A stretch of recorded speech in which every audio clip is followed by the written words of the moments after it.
Welcome back. We're going to talk about challenges today. You have to excuse the squeaky chair if you hear anything, but we're going to talk about challenges. Different adversities, different height levels, and how to overcome them, how to view them in the situation or in grandioso of the moment. Before I get into anything, I want to thank you for, continuing to help me grow in the podcast, continuing to grow within yourself, within your mindset, and the destination of what you want to do in life. And if you could do me a favor, go ahead, like, follow, subscribe, download, do whatever you need to do to help support this and the endeavors that we continue to grow throughout the community and the industry. With that getting started, oftentimes we've been in situations to where we were the new person on the job, the new challenge, the new acclimatations of figuring out how things work and how these situations kind of come across. In most recent memories was transitioning between one position and a workforce between the other one. And the workforce, there was a lot more required of me, a lot more demand, a lot more time, a lot more thought, a lot more preparation. And with all these things being thrown at me so fast, it was inevitable that we come across something that is called the imposter syndrome, to where we feel like we're not good enough. We feel like we're not worthy of the attention. We feel like we can't do it. We feel like we are going to fail. And this is overcoming those obstacles, those challenges. This is overcoming that first initial negative impact, that negative thought. And I like to say that, I'm guilt-free of that, but that is not the case. The case is that I always come across a situation where that negative talk comes in, but I'm a little bit more quick to identify what's happening and not letting my moods to take over on the situation. One thing that I believe that we all can relate to is taking the SAT.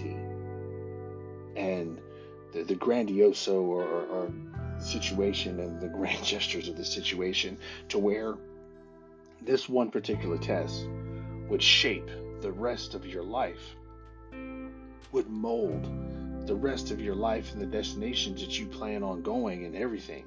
This one test would determine where you're going for the rest of your future, what doors would be opened. It was very, very stressful. It was very stressful for those that took it seriously, and it was very stressful for those that didn't take it seriously, because you realized that you were in a turning point in life. You realized that there were going to be things and conditions bound to your actions. Some of those that overcome the SAT with flying beautiful colors, went on to do great things and higher levels in education and so on and so forth. And it was the prep work that was involved.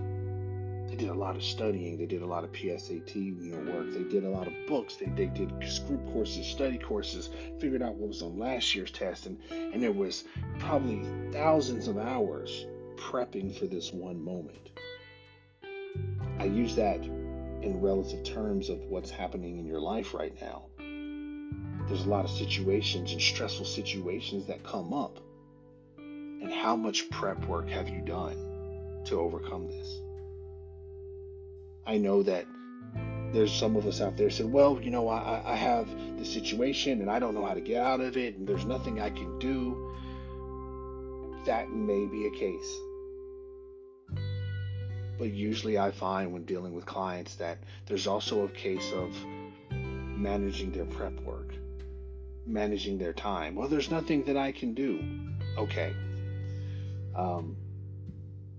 Did you happen to watch the latest seasons of Stranger Things? And I absolutely loved it. Yeah, it was amazing. It was amazing. Well, there's 8 hours of prep time.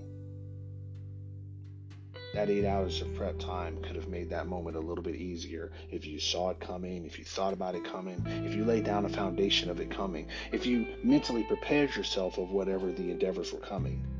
putting in that prep work and that idea of seeing how things are going to go and how it's going to come, the ramifications of it.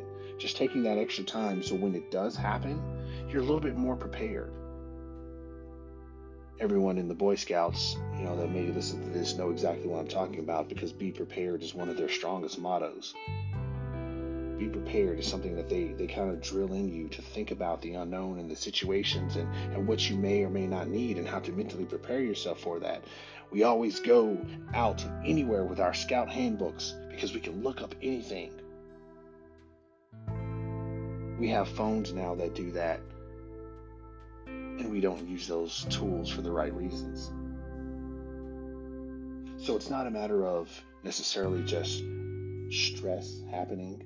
There's going to be stressful situations, and I want you to know those stressful situations are going to come. But maybe identifying why these stressful situations are happening, what we can do to control the impact of these stressful situations, and how we can prepare ourselves for these stressful situations will help us prevent them from coming up with a lot of practice, a lot of time, a lot of preparation, a lot of mental work. Understanding your environment helps you understand how to control your environment, and then that helps you understand how to react to your environment. I'd like to take the time, thank you again for joining us, staying on top of it, and always being 24 hours better.